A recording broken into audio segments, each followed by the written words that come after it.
memberikan hati kita. Kita harus memberitakan banyak Injil kepada banyak orang. Saya harusnya sekarang ini mengunjungi banyak jemaat yang sakit, harusnya setiap Selasa saya melakukan itu. Saya ketua pekabaran Injil dan ketua misi di gereja saya. Kadang-kadang saya bantu ke teman. Saya melakukan itu ya, melakukan aja. Saya bukan rutin gitu, tapi saya memberikan ngobrol dengan mereka. Dan akhirnya mereka itu udah lama gak gereja, mereka datang lagi gereja. Gereja apa? Saya bilang sama gembala, saya lebih aktif gereja sore. Gereja sore sekarang ramai. Yang pagi ramai banget, gereja sore tadi sepi. Sekarang udah mulai ramai. Kita harus melakukan itu. Menginjil, memberikan kasih kepada banyak orang. Kadang-kadang orang yang dikunjungi itu bukan mau uang kita. Mereka mau dikasihi seperti wanita ini, walaupun proses-proses dalam hidupnya begitu banyak. Kan banyak macamnya karakter. Kita kunjungi gampang baik, kita kunjungi gampang ini, nggak apa-apa, kunjungi terus. Kan itulah tugas kita. Ya wanita ini luar biasa, dia bilang tolonglah aku. Itu dia memberi harga dirinya udah nggak ada. Kan seperti itu kita di hadapan Tuhan kan. Kadang-kadang ya seperti itu. Kalau saya mengadakan doa subuh atau apa, saya tuh udah nggak lihat ini karena saya sungguh-sungguh. Saya nggak ada kompromi kalau di dalam Tuhan. Saya merasa aku Tuhan lah segala-galanya. Kalau dulu saya dibikin banyak sekali duit, usaha saya luar biasa, pasti hancur hidup saya. Tetapi saya bersyukur saat ini. Ketika Tuhan jamah saya sekolah, waktu itu saya mengalami masa-masa yang begitu sulit di dalam kehidupan saya. Uang itu pun udah luar biasa. Biasanya kita banyak uang, nggak ada uang gimana? Gimana perasaan kita? Banyak uang nih, setir mobil, tiba-tiba nggak ada. Gimana? Nggak kabur? Tapi Tuhan itu luar biasa. Saya datang ke koko sepupu saya punya pabrik sofa. Saya bilang, kok kayaknya saya mau kerja aja nih, saya bantuin dah keluar kota. Terus karena saya punya banyak teman, saya ke Sinarmas, banyak teman.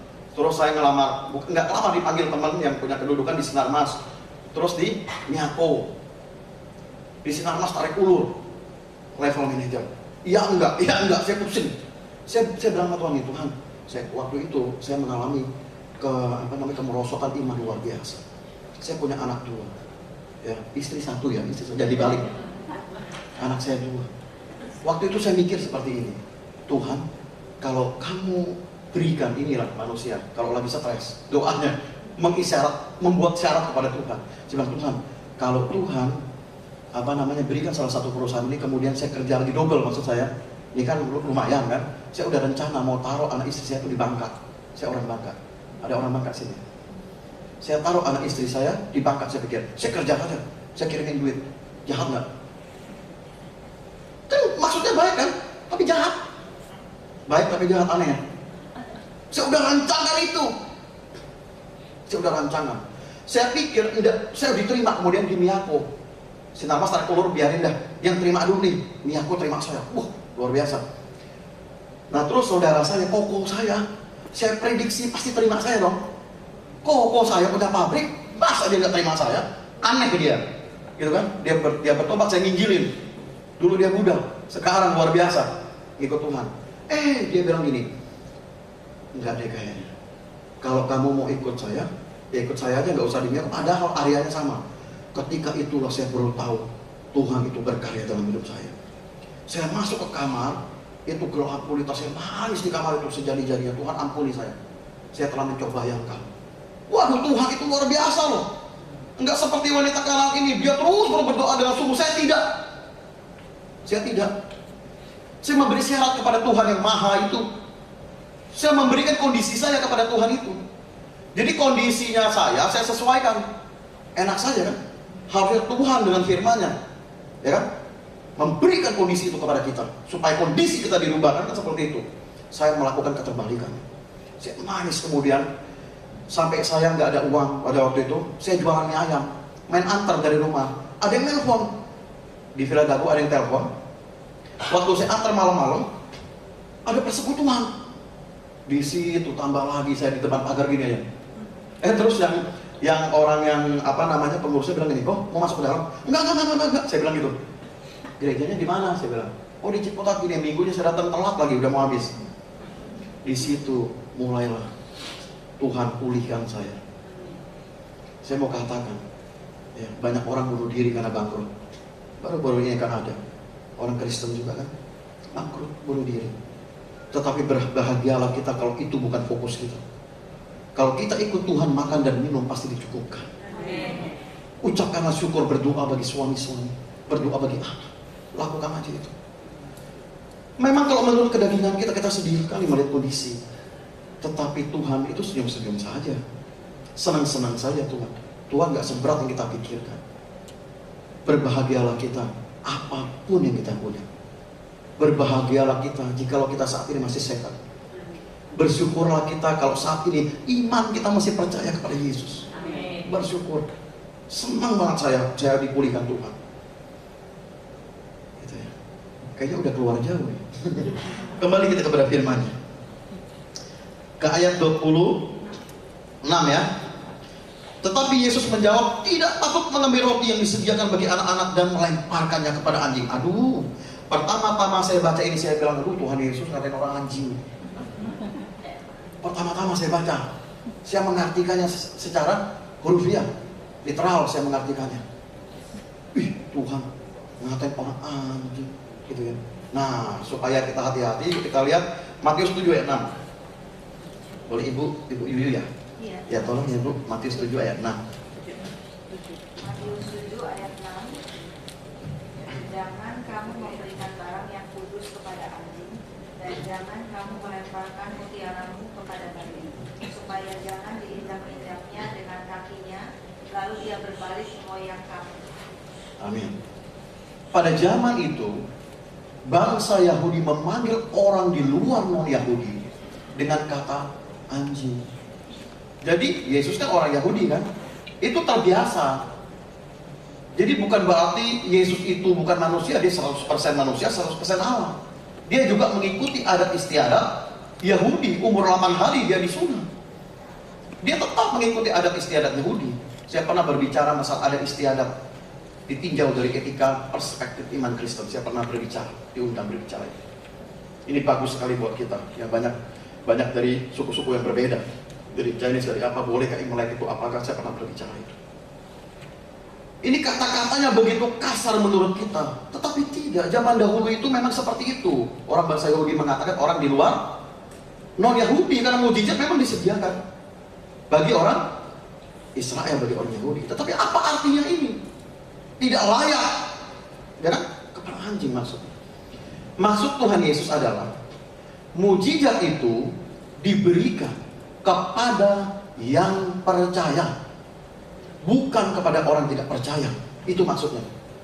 Ketika dia mulai nih, dilihat imannya mulai percaya, dilihat imannya mulai ada, dilihat imannya bertahan terus, dilihat imannya mulai sanggup untuk melewati masa-masa ujian itu, Yesus mulai katakan yang lebih keras lagi. Karena dia bukan orang yang harus terima mukjizat itu. Luar biasa, mungkin bagaimana keadaan wanita itu kalau kita pikirkan sekarang. Kalau kita melayani orang sakit, kalau kita doanya mau sungguh-sungguh, kita kan harus seperti orang sakit itu kan. Nah, kita bayangkan sekarang ketika kita sama dengan wanita Kanaan itu, dihina seperti itu, jalurnya pelan keras. Luar biasa itu. Kalau kita sekarang di dalam gereja dibilang seperti itu, emang sini doang gereja, pergi, kita pergi. Tetapi dia tidak loh. Dia tetap bertahan dengan apa yang dia punya. Karena di awalnya dia bilang, anak Daud, dia sudah tahu bahwa inilah orang yang melakukan kuasa itu. Dia tahu inilah orang yang melakukan mukjizat itu. Inilah yang aku cari. Dia tidak bakal mengingkari. Ini orangnya, ini Tuhan.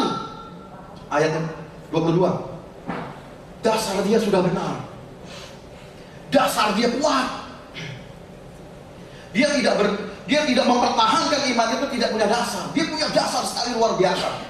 Dan saya luar biasa. Ketika ayat 22 dia mengaku ya Tuhan anak Daud. Oh itu rupanya. Tuhan sudah tahu, Yesus sudah tahu, dia mengakui. Makanya Yesus uji. Karena dia bukan bangsa yang berhak menerima mukjizat.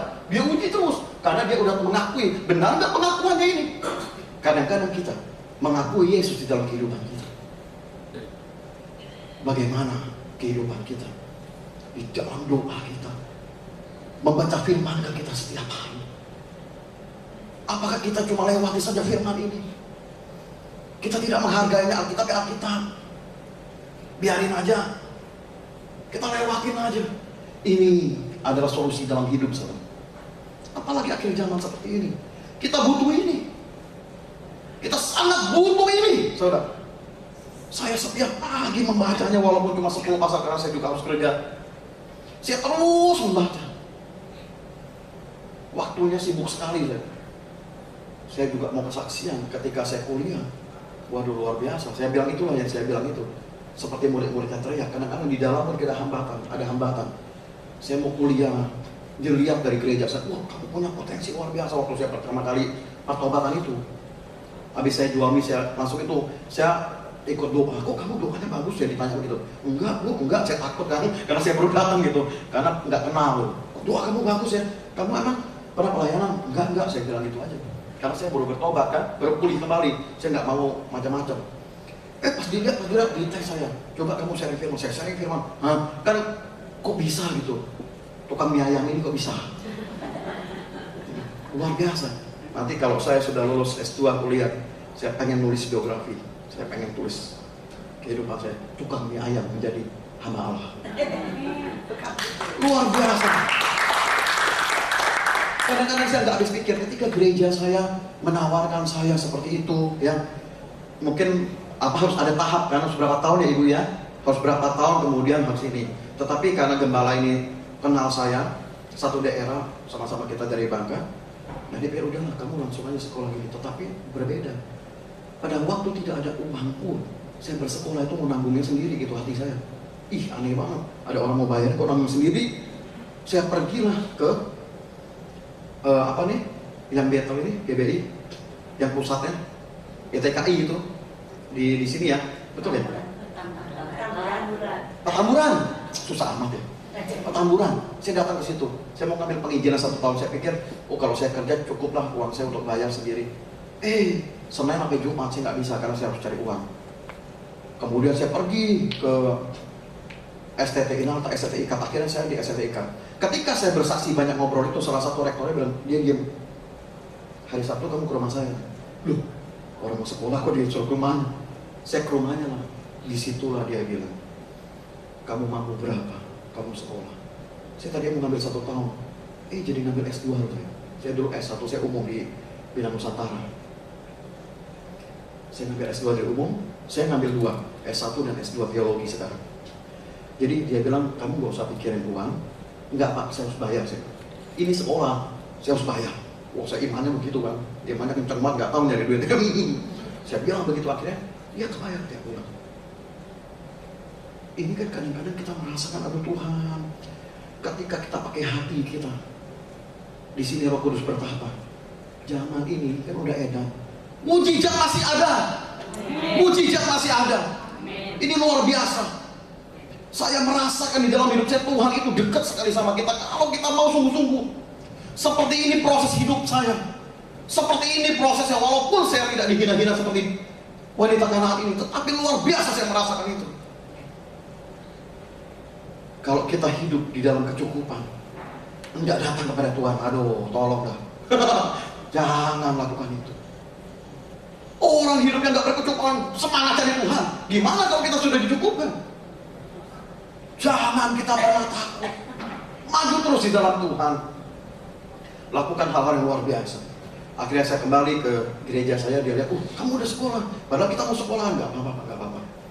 Jadi dengan apa yang saya punya, saya sumbangkan buat gereja. Saya ke Komsel sekarang, khotbahnya saya tulis. Mereka, jadi gembala saya nilai. Lucu banget, saya nilai gitu. Saya bikin gembala khotbah, saya nilai. Benar nggak nih gembala? Jadi ini luar biasa, Tuhan angkat gitu. Walaupun gak hebat-hebat amat, gak apa-apa. Tapi di mata Tuhan saya yakin ketika kita mau melayani dia dengan tulus hati, ketika kita bertahan di dalam iman kita seperti ini, dihina sekalipun, gak layak itu. Bagi anjing, wow kasar sekali. Maksud Tuhan itu, kalau kamu percaya sungguh, itu engkau akan kuberi. Tapi diujinya itu loh, prosesnya itu menyakitkan sekali. Proses itu kadang-kadang kita gak kuat loh di dalam hidup kita. Pernah nggak kita dalam setiap pribadi kita mengalami proses ujian hidup? Pasti setiap pribadi kita ada pengalaman. rohani ataupun tidak rohani, pengalaman yang menyenangkan hati atau pengalaman yang menyakitkan hati, pasti kita pernah mengalami. Sebab itu pagi ini kita tidak boleh lagi mengenang masa-masa lalu. Lewati saja. Semuanya akan pulang kepada Tuhan kok. Semuanya akan kembali kepada Tuhan. Sederhanakan saja hidup ini. Nikmati saja di dalam Tuhan. Jangan stres-stres. Bangkrut bunuh diri. Saya sedih banget itu dengar itu. Di mana itu ya Bu ya? Di mana itu ya Bu? Bunuh diri kan? Sedih banget saya. Suaminya ngomong gitu, aduh sedih banget gitu. Kalau orang hidup sudah biasanya itu ada uang, kemudian tidak ada uang, kemudian kalungnya salib, tetapi tidak salib dalamnya, akan mudah rontok sama saja. Bukan karena salibnya gede, pikul aja salib Yesus. Tidak, bukan. Tetapi hati kita yang paling dalam ini, fungsi tidak.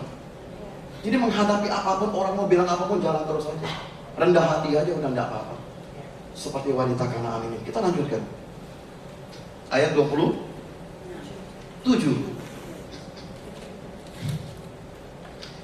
Kata perempuan itu, benar Tuhan, namun anjing itu makan remah-remah yang jatuh dari meja tuannya. Waduh, udah dibilangin seperti itu, dia lanjutkan makan dari meja, remah-remah dari meja tuannya. Remah-remah itu apa ya? Bekas kan? Kotoran bekas, bekasnya loh. Bayangin, Yesus bilang gitu, enggak dia bantah. Dia malah melanjutkan apa yang Yesus mau. Luar biasa. Enggak kuat saya kalau baca ini. Ya, enggak kuat saya. Saya merasa, aduh Tuhan, jauh sekali saya dibandingkan dengan wanita Kanaan. Apa kita ini? Kalau kita dihina sedikit kita udah kabur, benci kita. Seperti ini loh.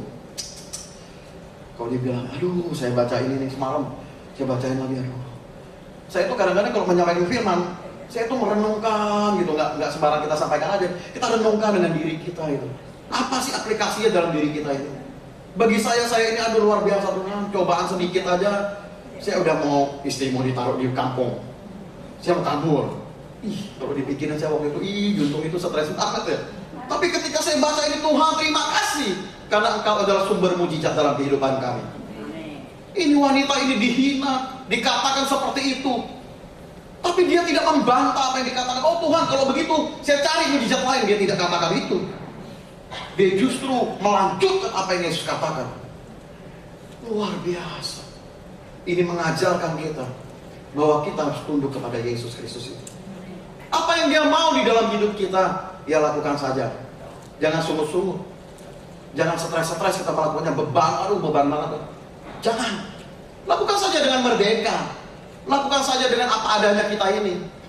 Lakukan saja. Kadang-kadang gereja membatasi orang untuk melayani antar gereja. Yesus tidak membatasi itu. Saya di gereja melakukan revolusi-revolusi misalnya dalam pertemanan dengan gereja lain. Bersahabat. Supaya apa? Supaya kita ini saling kan mengasihikan. Di akhir zaman ini kita harus lakukan itu. Kasih itu menjadi dingin. Orang udah nggak kenal, cuek saja. Kasih menjadi dingin. Itu akhir daripada zaman, salah satu tanda. Banyak orang bilang, oh gempa. Ya, di Matius 24, oh banyak sekali kejadian-kejadian perang. Dari dulu juga perang udah terjadi. Dari dulu gempa juga udah terjadi. Tetapi kasih menjadi dingin, apa tidak ditinjau itu? Jangan lihat fisiknya. Dunia ini sudah tua. Lihat non fisiknya. Karena Allah itu kan non fisik. Dia roh. Tinjau itu. Nah, saya waktu itu ditanya salah satu dosen, saya ceritakan ini. Banyak orang tinjau fisik, tapi non fisik orang tidak tinjau. Kemudian saya menulis mengenai akhir zaman sedikit. Makalah seperti itu.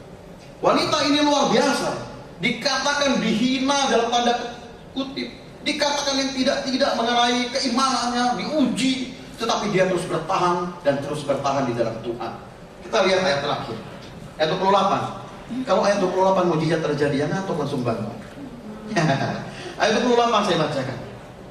Maka Yesus menjawab dan berkata kepadanya, hai ibu besar imanmu, maka jadilah kepadamu seperti yang kau kehendaki. Dan seketika itu juga anaknya sembuh. Luar biasa. Iman. Ibrani 11 ayat 1. Iman itu kan belum terjadi ya. Seperti wanita Kanaan ini. Dia mengharapkan sesuatu yang tidak mungkin. Dia mengharapkan sesuatu yang tidak akan terjadi menurut banyak orang. Loh, dia bukan orang Yahudi. Dia bukan bangsa Israel. Mujizat itu bukan bagi dia. Tetapi kenapa ini terjadi? Karena iman. Karena iman. Milikilah iman yang kita pelajari seperti iman wanita Kanaan ini. Milikilah hati seperti hati wanita Kanaan ini. Milikilah pikiran-pikiran positif seperti wanita Kanaan ini pikirkan. Dia tidak memikirkan hal yang tidak baik mengenai Yesus, tetapi dia tahu Yesus itu adalah Tuhan. Makanya di ayat 22 dia mengakui itu dasar dia. Ketika dia punya dasar itu, iman di proses itu tidak menjadi masalah bagi dia, tetapi justru menjadi kekuatan dia menghadapi proses itu. Bagaimana dengan hidup kita? Apakah hidup kita ini penuh dengan proses? Wajar proses terjadi. Orang percaya Tuhan, orang tidak percaya Tuhan, masalah tetap ada. Orang percaya Tuhan, tidak percaya Tuhan, problem itu pasti datang. Tetapi pertanyaannya, dari sudut manakah kita melihatnya? Sudut imankah atau sudut kesetresan duniawi ini? Kalau kita meninjau dari sudut iman, maka kita akan kuat menghadapinya. Maka mujizat akan terjadi dalam hidup kita. Tetapi kita melihat dari hal-hal yang keduniawian, dari hal-hal yang terjadi fisik di dunia ini, maka kita akan stres, kita akan bunuh diri. Karena apa yang kita punyai, seperti wanita Kanaan yang punyai, kita tidak merekamnya di dalam hati. Ini menjadi pengajaran yang luar biasa bagi saya pribadi. Karena Tuhan itu sungguh-sungguh memproses hidup kita.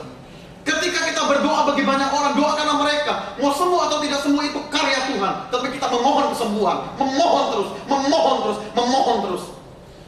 Saya punya satu teman belum percaya kepada Tuhan. Dia datang gereja dia masih muda. Ketika saya panggil, kita doa buat orang di ICU, ada 2 orang ICU itu sembuh. Pendarahan di otak sembuh. Sampai sekarang dia pegang ini nih, dengan gaya duniawi yang biasa. Bro, kita ini cocok ya. Orang kok pada sembuh kita doanya. Bukan kita, saya bilang. Tetapi Yesus yang kita katakan itu, dia yang menyembuhkan dengan kuasa. Karena dia sudah melakukan itu 2000 tahun yang lalu. Gak usah heran, saya bilang. Nggak usah kita bangga diri, karena Yesus sudah melakukannya.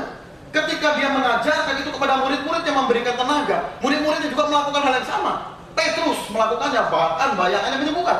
Paulus juga melakukan hal itu. Jadi kita ini kan murid-muridnya. Kita harus punya kuasa itu, yang mendoakan banyak orang-orang itu menjadi sembuh. Tetapi ingat, iman kita, iman bukan kepada kesembuhannya toh, tetapi iman kita ini kepada Kristus Yesus. Sehingga iman ini menjadi benar, tidak memaksakan apa yang kita mau di dalam kehidupan kita. Yesus ingin itu dalam hidup kita. Jangan paksakan apa yang kita mau.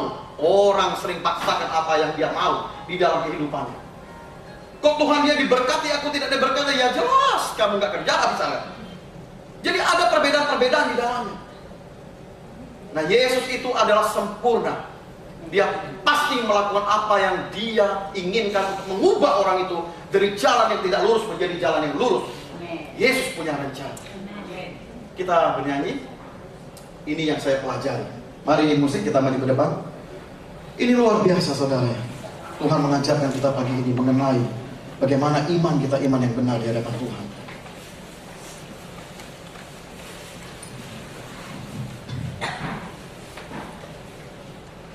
Ku mau cinta Yesus.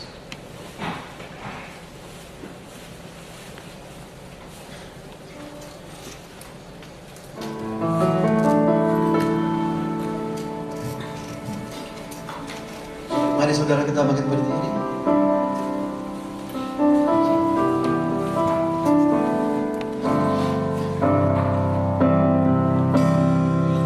Ku mau cinta Yesus selamanya.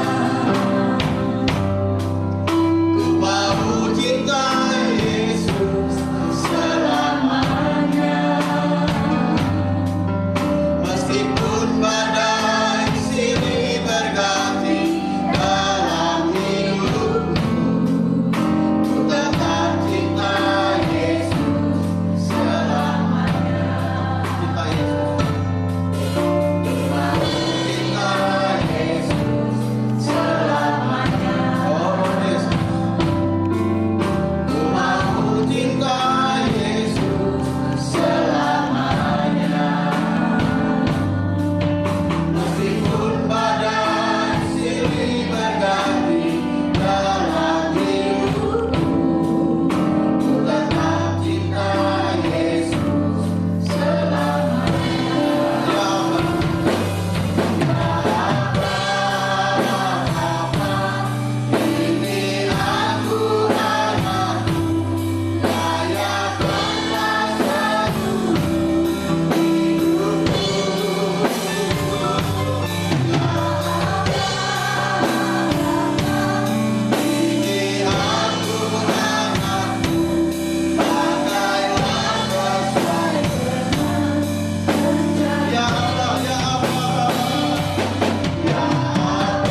pribadi terkadang ini juga mengalaminya.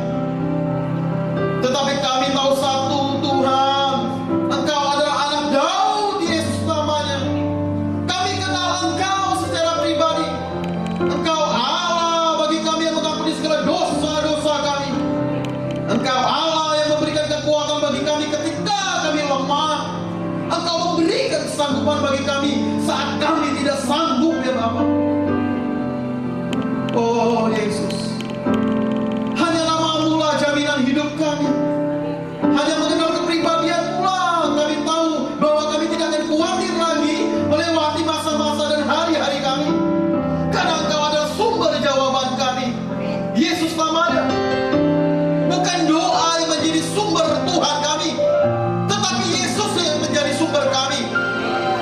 Kami harus mengerti ini, Bapak. Kadang kami, Tuhan, merasa doa itu adalah sumber jawaban, sehingga kami boleh menjadi kecewa ketika kami tidak memperoleh sesuatu yang kami inginkan daripada Engkau. Tetapi kami, Tuhan Yesus, ingin mengerti bahwa Engkau adalah sumbernya. Engkau adalah segala-galanya dalam hidup kami. Apapun yang terjadi dalam hidup kami, mungkin secara materi kami saat ini belum diberkati, kami mengucap syukur, ya Bapak. Mungkin kami, Tuhan, dalam keadaan tidak sehat hari ini, kami mengucap syukur, ya Bapak. Karena kami tahu Engkau adalah sumber yang mampu memberikan apa yang kami doakan sesuai waktu yang Kau berikan bagi kami. Hamba berdoa bagi jemaat-Mu di tempat ini, ya Bapak. Jika ada bagian-bagian yang sakit di dalam tubuhnya, di dalam